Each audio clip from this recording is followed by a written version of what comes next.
ಪಡ್ತಾ ಇರಬೇಕು. ಹಿರಿಯ ನಾಗರಿಕರಿಗೆ ಇರುವ ಸೌಲಭ್ಯಗಳನ್ನು ಪಡ್ತಾ ಇರಬೇಕು. ಆದರೆ ಎಷ್ಟೋ ಸೌಲಭ್ಯಗಳು ಇರ್ತವೆ, ನಮಗೆ ಗೊತ್ತೇ ಆಗಲ್ಲ. ಸುಮಾರು ಸರ್ಕಾರವು ಹಲವಾರು ಯೋಜನೆಗಳನ್ನು ತಂದಿದೆ, ಸವಲತ್ತುಗಳನ್ನು ಕೊಡ್ತಾ ಇದೆ ಹಿರಿಯ ನಾಗರಿಕರಿಗೆ.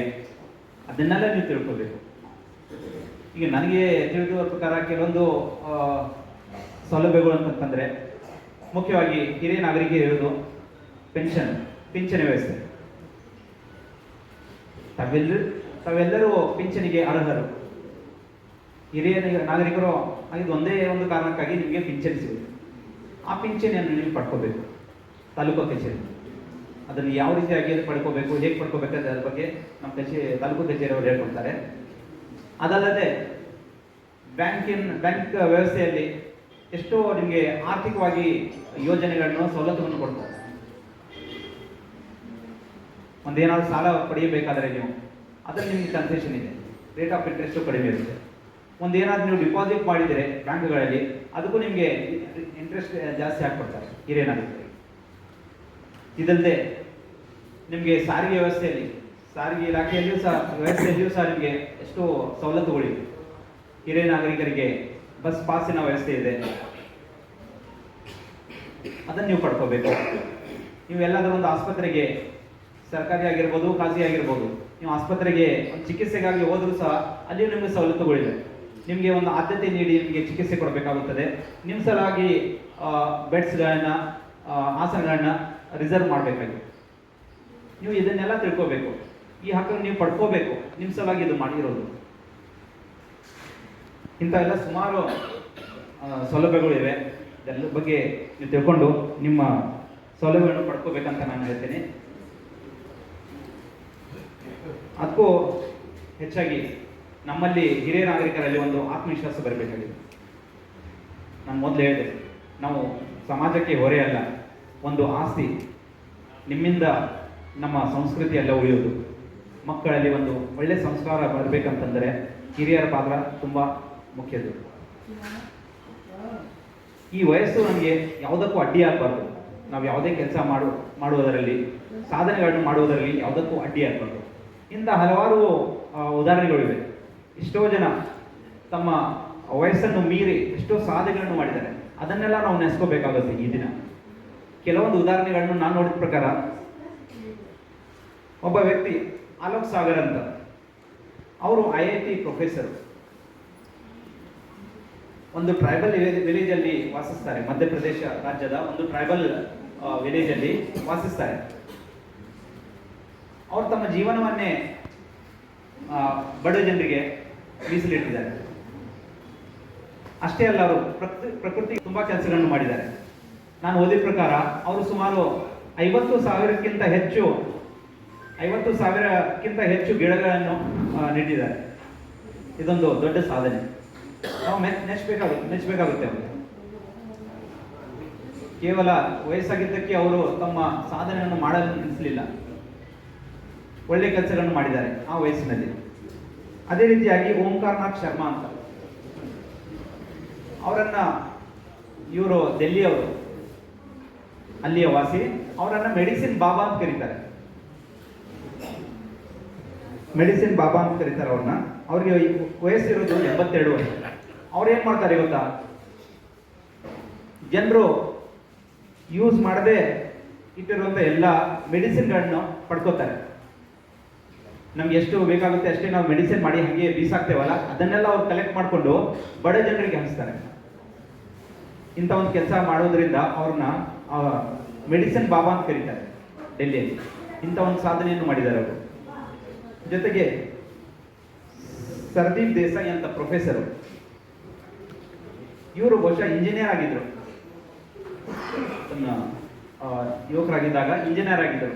ಅದರ ನಂತರ ಅವರು ಸೀನಿಯರ್ ಸಿಟಿಜನ್ ಆದ ನಂತರ ಅವರು ಮುಂಬೈ ಲೋಕಲ್ ಟ್ರೈನ್ಸ್ ಅಲ್ಲಿ ಭಿಕ್ಷೆ ಬೇಡಿ ಸ್ಕೂಲ್ಗಳನ್ನ, ಶಾಲೆಗಳನ್ನ ನಿರ್ಮಾಣ ಮಾಡಿದ್ದಾರೆ. ಅವರು ಒಂದು ಮಾದರಿ ಸಮಾಜಕ್ಕೆ. ಅಂಥವರಿಂದ ನಾವು ಒಂದು ತಿಳ್ಕೋಬೇಕಾಗಿದೆ, ಕಲ್ಕೋಬೇಕಾಗಿದೆ. ಇಂಥ ಸುಮಾರು ಅಭಾವ. ನಾನು ಒಂದೇ ಒಂದು ನಿಮ್ಗೆ ಹೇಳೋದು, ಸರ್ಕಾರವು ನಿಮ್ಮ ಸಲುವಾಗಿ ತುಂಬ ಯೋಜನೆಗಳನ್ನು ತಂದಿದೆ, ಸೌಲಭ್ಯಗಳನ್ನು ತಂದಿದೆ. ಅದನ್ನೆಲ್ಲ ನೀವು ತಿಳ್ಕೋಬೇಕು. ನಿಮ್ಮಿಂದ ಸಮಾಜಕ್ಕೆ ಒಳ್ಳೆಯ ಆಗೋದನ್ನು ನೀವು ಮಾಡಬೇಕು. ಅದಕ್ಕಾಗಿ ತುಂಬ ಜನ ಆಫೀಸರ್ಸ್ ಬಂದಿದ್ದಾರೆ ಇಲ್ಲಿ, ಬೇರೆಯವರು ಮಾತಾಡ್ತಾ ಇರೋದ್ರ ಬಗ್ಗೆ, ಇದರ ಬಗ್ಗೆ ನೀವೆಲ್ಲರೂ ಸದುಪಯೋಗ ಪಡ್ಕೊಂಡು ಈ ದಿನವನ್ನು ಯಶಸ್ಸುಗೊಳಿಸ್ಬೇಕಂತ ನಿಮ್ಮಲ್ಲಿ ಎಲ್ಲ ಕೇಳ್ತಾ ಈ ದಿನದಲ್ಲಿ ಈ ಸಂದರ್ಭದಲ್ಲಿ ಮಾತನಾಡಲಿಕ್ಕೆ ನನಗೆ ಅವಕಾಶ ಮಾಡಿ. ದಿನಾಚರಣೆ ಈ ಒಂದು ಹಿರಿಯ ನಾಗರಿಕರ ದಿನಾಚರಣೆಯ ಒಂದು ಪ್ರಮುಖ ಧ್ಯೇಯ ವಾಕ್ಯ ಏನೆಂದರೆ ಇಡೀ ಒಂದು ಪ್ರಪಂಚದಾದ್ಯಂತ ಇರುವ ಎಲ್ಲ ಹಿರಿಯರಿಗೂ ಸಹ ಆರೈಕೆ ಮತ್ತು ಅವರ ಒಂದು ಬೆಂಬಲ ಮಾಡಿ ನಾವೆಲ್ಲರೂ ಸಹ ಸಮಾಜದಲ್ಲಿ ಅವ್ರಿಗೆ ಒಳ್ಳೆ ಸ್ಥಾನಮಾನ ಕೊಡಬೇಕು ಅನ್ನೋ ಒಂದು ಕಾರ್ಯಕ್ರಮದ ಉದ್ದೇಶ. ಇನ್ನು ಮೊದಲನೇದಾಗಿ ಹೇಳಬೇಕಾದ್ರೆ 60 ವರ್ಷ ಆದಮೇಲೆ ಹಿರಿಯರಂತ ನಾವು ಏನು ಪರಿಗಣಿಸ್ತೀವಿ, ನಿಮ್ಮೆಲ್ಲರ ಒಂದು ರಕ್ಷಣೆ ಸಹ ಬಹಳ ಮುಖ್ಯ ಅನ್ನೋದು ಕಾನೂನು ರೀತಿ ಬಹಳ ಅವಶ್ಯಕತೆ ಇದೆ. ಅದೇ ರೀತಿ 2007 ಬಗ್ಗೆ ಕಾನೂನು ಬಗ್ಗೆ ಸಾಕಷ್ಟು ಸಾಹೇಬರು ಹೇಳಿದ್ದಾರೆ. 2007 ಒಂದು ಕಾನೂನು ಬಗ್ಗೆ ಹೇಳಬೇಕಾದ್ರೆ ಹಿರಿಯವರ ಒಂದು ರಕ್ಷಣೆ ಮಾಡುವ ಒಂದು ಉದ್ದೇಶಕ್ಕೋಸ್ಕರ ಈ ಒಂದು ಕಾನೂನು ರಚನೆ ಆಗಿದೆ. ಅದರ ಮುಖ್ಯವಾಗಿ 5 ಒಂದು ಧ್ಯೇಯವಾಕ್ಯ ಇಟ್ಕೊಂಡು ಆ ಒಂದು ಕಾನೂನು ರಚನೆ ಆಗಿದೆ. ಮೊದಲನೇದಾಗಿ ಹಿರಿಯರಿಗೆ ಒಂದು ಜೀವನಾಂಶ ಆಗಿರ್ಬೋದು, ಎರಡನೇದಾಗಿ ಹಿರಿಯರಿಗೆ ಸರ್ಕಾರದ ವತಿಯಿಂದ ವೃದ್ಧಾಶ್ರಮಗಳನ್ನು ಮಾಡೋದಾಗಿರ್ಬೋದು, ಮೂರನೇದಾಗಿ ಹಿರಿಯ ನಾಗರಿಕರಿಗೆ ಸರ್ಕಾರದ ಒಂದು ಆಸ್ಪತ್ರೆಗಳಲ್ಲಿ ಅವರಿಗೊಂದು ವೈದ್ಯಕೀಯ ಚಿಕಿತ್ಸೆ ಸಲುವಾಗಿ ಅವರೊಂದು ಪ್ರತ್ಯೇಕ ಒಂದು ವಾರ್ಡ್ಗಳನ್ನು ಮಾಡೋದಾಗಿರ್ಬೋದು, ಮತ್ತೆ ನಾಲ್ಕನೇದಾಗಿ ಹಿರಿಯರ ಒಂದು ಜೀವನ ಒಂದು ರಕ್ಷಣೆ ಮಾಡೋದು, ಅಂದರೆ ಯಾವುದೇ ತೊಂದರೆ ಆಗದ ಥರ ರಕ್ಷಣೆ ಮಾಡೋದು. ಇನ್ನು 5ನೇದಾಗಿ ಅವರ ಆಸ್ತಿಗಳ ರಕ್ಷಣೆ ಮಾಡೋದು. ಇನ್ನು ಲಾಸ್ಟ್ ಏನಂದರೆ ಆ ಒಂದು ಏನು ಹಿರಿಯರನ್ನ ಯಾರು ನಾವು ತೊಂದರೆಗೀಡು ಮಾಡ್ತೀವೋ, ಅವ್ರು ಯಾರು ಸಮಸ್ಯೆ ಮಾಡ್ತೀವೋ ಅವ್ರನ್ನ ಆಚೆ ಬಿಡೋದಾಗಲಿ, ಹೊಡೆಯೋದಾಗಲಿ ಅಥವಾ ಅವರ ಆಸ್ತಿಗಳನ್ನ ಕಿಸ್ಕೊಳ್ಳೋಕ್ಕಾಗಲಿ, ಈ ಒಂದು ಸಂದರ್ಭದಲ್ಲಿ ಯಾರೇ ಮಾಡಿದ್ರು ಸಹ ಅದಕ್ಕೊಂದು ಶಿಕ್ಷೆ ಸಹ ಆ ಒಂದು ಕಾನೂನಲ್ಲಿದೆ. ಆ ಒಂದು ಶಿಕ್ಷೆ 3 ತಿಂಗಳಿದೆ, ಪ್ಲಸ್ ಅದಕ್ಕೆ 10,000 ದಂಡ ಸಹ ಇದೆ. ಈ ಒಂದು ಎಲ್ಲ ಕಾನೂನಲ್ಲಿ ನೀವೆಲ್ಲರೂ ಸಹ ಅಳ್ಕೋಬೇಕು. ಈ ಒಂದು ಹಿರಿಯರ ಒಂದು ರಕ್ಷಣೆಗಾಗಿ ಈ ಒಂದು KGF ಕಾನೂನು ಸೇವಾ ಪ್ರಾಧಿಕಾರ ಎಲ್ಲ ಹಿರಿಯರಿಗೂ ಸಹ ಒಂದು ಕಾನೂನು ಉಚಿತ ಕಾನೂನು ನೆರವು ಮತ್ತು ಅರಿವು ಸಹ ನಾವು ಯಾವಾಗಲೂ ಸಹ ಕೊಡ್ತೀವಿ. ಅದು ಒಂದು 24/7 ಒಂದು ಏನೊಂದು ಅಡಿಯಲ್ಲಿ ಹಿರಿಯ ನಾಗರಿಕರಿಗೆ ಏನೇ ಒಂದು ಸಮಸ್ಯೆ ಬಂದರೂ ಸಹ ಇವು ನ್ಯಾಯಾಲಯಗಳಾಗಿರ್ಬೋದು, ಅದೇ ರೀತಿ ಅಧೀಕ್ಷಕರು ಸಹ ಎಲ್ಲ ಠಾಣೆಗಳಿಗೆ ಅವರು ಈಗಾಗಲೇ ಮಾಹಿತಿ ಕೊಟ್ಟಿದ್ದಾರೆ. ಏನು ಹಿರಿಯ ನಾಗರಿಕರಿಗೆ ಸಂಬಂಧಪಟ್ಟಂತೆ ಅವರಲ್ಲಿ ಒಂದು ರೀಚ್ ಸಹ ಇರ್ತೈತೆ.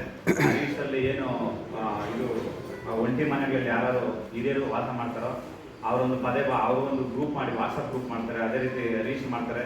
ನಿಮ್ಗೇನಾದ್ರು ಸಮಸ್ಯೆಗಳಾದರೆ ಅದನ್ನು ಕೂಡಲೇ ಅವ್ರು ತಿಳಿಸಿದ್ದಾದರೆ ಅಥವಾ ನಮ್ಮ ಒಂದು ನ್ಯಾಯಾಲಯಕ್ಕೆ ಬಂದು ಕಾನೂನು ಸೇವಾ ಪ್ರಾಧಿಕಾರ ತಿಳಿಸಿದ್ದಾದರೆ ನಿಮ್ಮ ರಕ್ಷಣೆಗೆ ನಾವು ಎಷ್ಟು ತ್ವರಿತ ಆಗ್ತದೆ ಅಷ್ಟು ಬೇಗ ನಾವು ರಕ್ಷಣೆ ಮಾಡ್ತೀವಿ. ಅದೊಂದು ವಿಷಯ ಹೇಳಕ್ಕೆ ಇಷ್ಟಪಡ್ತೀನಿ. ಇನ್ನು ಈ ಕೊನೆಯದಾಗಿ ಹೇಳ್ಬೇಕಾದ್ರೆ ಏನೋ ಒಂದು ಹಿರಿಯರ ಒಂದು ಮಾರ್ಗದರ್ಶನ, ಹಿರಿಯರ ಒಂದು ಆರೈಕೆ ನಮ್ಮ ಮೇಲೆ ಸದಾ ಇರಬೇಕು.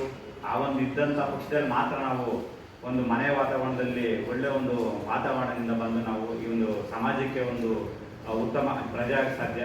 ಯಾಕಂದರೆ ಅನುಭವಕ್ಕಿಂತ ದೊಡ್ಡದು ಯಾವುದೂ ಇಲ್ಲ ಅಂತ ಒಂದು ಹಿರಿಯರ ಒಂದು ಗಾದೆ ಮಾತಂತೆ ಎಲ್ಲ ಪ್ರತಿಯೊಂದು ನಾವು ಹೇಳೋದು ಹಿರಿಯರು ಈ ರೀತಿ ಹೇಳಿದ್ರು, ಆ ರೀತಿ ಹೇಳಿದ್ರು ಅಂತ.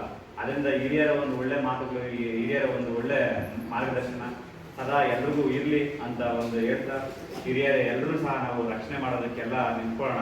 ಅದೇ ರೀತಿ ಹಿರಿಯರಿಗೂ ಸಹ ಸಾಕಷ್ಟು ಸೌಲಭ್ಯ ಸೌಕರ್ಯಗಳಿದೆ. ಅದೇ ರೀತಿ ಆ ಒಂದು ವಿಚಾರವಾಗಿ ತಹಸೀಲ್ದಾರ್ ಇಲಾಖೆಯಿಂದ ಅಧಿಕಾರಿಗಳು ಸಹ ಬಂದಿದ್ದಾರೆ. ನಿಮ್ಗೆ ಏನಾದ್ರು ಸಮಸ್ಯೆಗಳಿದೆ ನೀವು ಬೇಕಾದ್ರೆ ಹೇಳ್ಕೋಬೋದು. ನಮ್ಮಿಂದ ಆಗೋ ಒಂದು ಮಟ್ಟಿಗೆ ಒಂದು ಕಾನೂನು ರೀತಿ ನಾವು ಸಮಸ್ಯೆ ಬಗೆಹರಿಸ್ತೀವಿ ಅಂತ ಹೇಳ್ತಾ ಈ ಒಂದು ಕಾರ್ಯಕ್ರಮಕ್ಕೆ ಮತ್ತು ಸರ್ವಜ್ಞನ ಗಾದೆ ಮಾಡ್ತಾ ಎಲ್ಲರೂ ಕೂಡ ಈ ಒಂದು ಸರ್ಕಾರದ ಸೇವೆಗಳು ಹಿರಿಯರಿಗೆ ಯಾವ್ಯಾವ ಸೌಲಭ್ಯಗಳು ಸಿಗ್ತದೆ, ನಂತರ ಆ ಸೇವೆ ಸೌಲಭ್ಯಗಳನ್ನು ಪಡ್ಕೊಳ್ಬೇಕಾದ್ರೆ ಕಾನೂನು ಏನು ಹೇಳ್ತದೆ ಅನ್ನೋ ನಿಟ್ಟಿನಲ್ಲಿ ಭಾಳ ವಿಸ್ತಾರವಾಗಿ ನಿಮಗೆಲ್ಲರೂ ಕೂಡ ಒಂದು ಮನವರಿಕೆ ಮಾಡಿಕೊಟ್ಟಿದ್ದಾರೆ. ಅವರ ಒಂದು ಬಿಡುವಿಲ್ಲದ ಸಮಯದಲ್ಲಿ ಒಂದು ತಮ್ಮ ಮಾರ್ಗದರ್ಶನ ಎಲ್ಲರೂ ಕೂಡ ಭಾಳ ಅವಶ್ಯಕತೆವಾಗಿರ್ತದೆ. ಈ ಸಂದರ್ಭದಲ್ಲಿ ಅವರಿಗೆ ತಮ್ಮೆಲ್ಲರ ಪರವಾಗಿ ಹಾಗೂ ಈ ವೇದಿಕೆ ಪರವಾಗಿ ಹೃತ್ಪೂರ್ವಕವಾದ ಅನಂತಪಟ್ಟಿ ಧನ್ಯವಾದ ಹೇಳ್ತಾ ಇದ್ದೀನಿ. ಅದೇ ರೀತಿ ಗೌರವಾನ್ವಿತ ನ್ಯಾಯಾಧೀಶರುಗಳು ಮಾತಾಡಿದಾಗ ನಿಮಗೆ ಸರ್ಕಾರದಿಂದ ಏನೇನು ಸವಲತ್ತುಗಳು ಸಿಗುತ್ತೆ ಅನ್ನೋದರ ಬಗ್ಗೆ ವೃದ್ಧಾಪ್ಯ ವೇತನ ಆಗ್ಬೋದು, ಬೇರೆ ಅಸಿಸ್ಟೆಂಟ್ ಕಮಿಷನರ್ ಅವರಿಂದ ಏನು ಸೌಕರ್ಯಗಳು ಲಭಿಸುತ್ತೆ ಅನ್ನೋದ್ರ ಬಗ್ಗೆ ಸವಿಸ್ತಾರವಾಗಿ ಸಾಹೇಬರು ತಮ್ಮೆಲ್ಲರ ಗಮನಕ್ಕೆ ತಂದಿದ್ದಾರೆ. ಮುಖ್ಯವಾಗಿ ಒಂದು ಮನೆಗೆ ಇಲ್ಲ ಕುಟುಂಬಕ್ಕೆ ಹಿರಿಯರು ಅವರ ಆಶೀರ್ವಾದ, ಅವರ ಒಂದು ಹಿತನುಡಿಗಳು ತುಂಬ ಮುಖ್ಯವಾಗಿರುತ್ತೆ. ಇತ್ತೀಚೆಗೆ ನಾವೆಲ್ಲ ಸಮಾಜದಲ್ಲಿ ಗಮನಿಸ್ತಾ ಇರುವಾಗ ಮನೆಯಲ್ಲಿರ್ತಕ್ಕಂಥ ಹಿರಿಯರಿಗೆ ಗೌರವನೇ ಇಲ್ದಿರ ಆಗ್ತಾ ಇದೆ. ಕಾರಣ ಏನು ಅಂತಂದರೆ, ಆ ಮನೆಯ ಯಜಮಾನ ಆಸ್ತಿ ಹೊಂದಿರ್ತಾನೆ, ಇಲ್ಲ ಯಾವುದೋ ಒಂದು ಸರ್ಕಾರಿ ಕೆಲಸದಲ್ಲಿ ಇದ್ದು ನಿವೃತ್ತಿ ಆಗಿರ್ತಾರೆ. ವಯಸ್ಸು ಇಳಿ ವಯಸ್ಸಾಗಿರ್ತದೆ, ಹಿರಿಯ ನಾಗರಿಕರಾಗಿರ್ತಾರೆ. ಮುಖ್ಯವಾಗಿ ಏನು ಹೇಳಬೇಕು ಅಂತಂದರೆ, ಈ ಸರ್ಕಾರಿ ಕೆಲಸದಲ್ಲಿದ್ದಾಗ ಅವರು ನಿವೃತ್ತಿ ಹೊಂದಿದಾಗ ಅವರಿಗೆ ನಿವೃತ್ತಿ ಹೊಂದೋಕ್ಕಿಂತ ಮೊದಲು ಒಂದು ಮನೆಯಲ್ಲಿ ಎಲ್ಲ ಸದಸ್ಯರು ತುಂಬ ಗೌರವ ಕೊಡ್ತಾ ಇರ್ತಾರೆ. ಯಾಕಂತಂದರೆ ಅವರ ಸಂಬಳ ತಿಂಗಳು ಬರ್ತಾ ಇರುತ್ತೆ, ಅದನ್ನು ಉಪಯೋಗಿಸ್ಕೊಳ್ತಾ ಇರ್ತಾರೆ. ಈ ನಿವೃತ್ತಿ ಆದ ಮೇಲೆ ಅವರು ಸರ್ಕಾರಿ ಕೆಲಸದ ನಿವೃತ್ತಿ ಆದ ನಂತರ ಆ ದುಡ್ಡನ್ನು ಅವರ ಹೆಸರಿನಲ್ಲಿ ಬ್ಯಾಂಕಲ್ಲಿ ಇಟ್ಕೊಂಡು ಹೋಗ್ತಾ ಇದ್ರೆ ಅವರಿಗೆ ತುಂಬ ಗೌರವ ಇರುತ್ತೆ. ಆ ದುಡ್ಡನ್ನು ಅವರು ಫೋನ್ ಮಾಡಿದ್ರೆ ಇಲ್ಲ ನನ್ನ ಮಕ್ಕಳಿಗೋ, ಇಲ್ಲ ನನ್ನ ಮಕ್ಕಳಿಗೋ, ಮೊಮ್ಮಕ್ಕಳಿಗೋ, ಇಲ್ಲ ನಮ್ಮ ಮಗಳಿಗೋ, ಇಲ್ಲ ನನ್ನ ತಮ್ಮನಿಗೋ, ನನ್ನ ಸೊಸೆಗೋ, ನನ್ನ ಹೆಂಡತಿಗೋ ಅಂತ ಕೊಟ್ಟುಬಿಟ್ಟ ನಂತರ ಅವರಿಗೆ ಯಾವುದೇ ತರವಾದ ಗೌರವನೂ ಸಿಗೋದಿಲ್ಲ ಅಂತ ಈ ಸಂದರ್ಭದಲ್ಲಿ ಹೇಳೋಕೆ ಇಷ್ಟಪಡ್ತಾ ಇದ್ದೀನಿ. ಯಾಕಂದ್ರೆ ಸಮೃದ್ಧಿಯಾಗಿರ್ತಕ್ಕಂಥ ಈ ಒಂದು ಏನು ಹಿರಿಯ ನಾಗರಿಕರಿಗೆ ಸಿಗ್ತಕ್ಕಂಥ ಸೌಲಭ್ಯಗಳು, ವೃದ್ಧಾಪ್ಯ ವೇತನದ ಒಂದು ಪ್ರಮಾಣ ಪತ್ರಗಳನ್ನು ಗೌರವಾನ್ವಿತ ಎಲ್ಲ ನ್ಯಾಯಾಧೀಶಗಳ ಸಮ್ಮುಖದಲ್ಲಿ ಅವರ ಅಮೃತ ಹಸ್ತದಿಂದ ತಾವು ಪಡಿಬೇಕು ಅಂತ ವಿನಂತಿಸುತ್ತಾ, ಮೊದಲಿಗೆ ಕರಿತಕ್ಕಂಥವ್ರು ದಯವಿಟ್ಟು ವೇದಿಕೆ ಮೇಲೆ ಬರಬೇಕು, ಬಂದು ಈ ಪ್ರಮಾಣ ಪತ್ರವನ್ನು ಸ್ವೀಕರಿಸಬೇಕು ವಿನಂತಿಸ್ತಾ ಇದ್ದೀವಿ. ಮೊದಲಿಗೆ ಭಾಜನ ಕುಮಾರ್, ಮಹೇಂದ್ರ ರೆಡ್ಡಿ, ಸ್ಟರ್ಲಿಂಗ್, ರೆಡ್ಡಪ್ಪಾಚಾರಿ,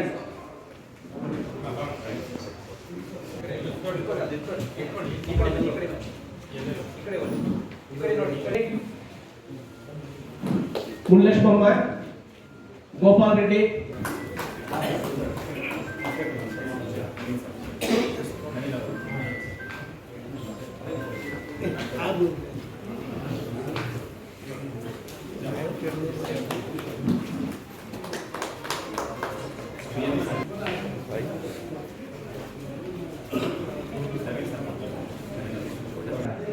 ಶುಭ ಸಂದರ್ಭದಲ್ಲಿ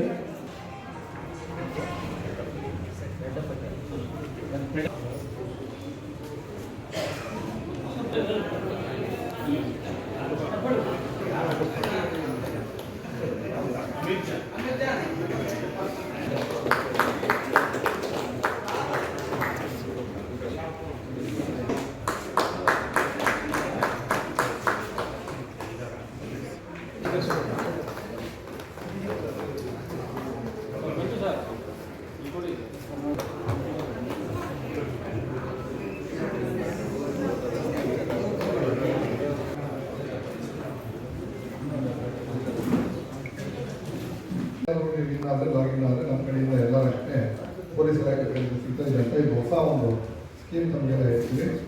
ಯಾಕಂದರೆ ಅರ್ಥ ಆಗಿಲ್ಲ, ನಮ್ಮ ಸ್ಥಳೀಯ ಠಾಣೆಗೆ ಹೋದರೆ ನಮ್ಮ ಕಂಪ್ಯೂಟರ್ ಆಪರೇಟರ್ಸ್ ಸಬ್ ಇನ್ಸ್ಪೆಕ್ಟರ್ಗಳಿಂದ ನಿಮಗೆ ಮಾಡಿಸ್ಕೊಡ್ತೀವಿ.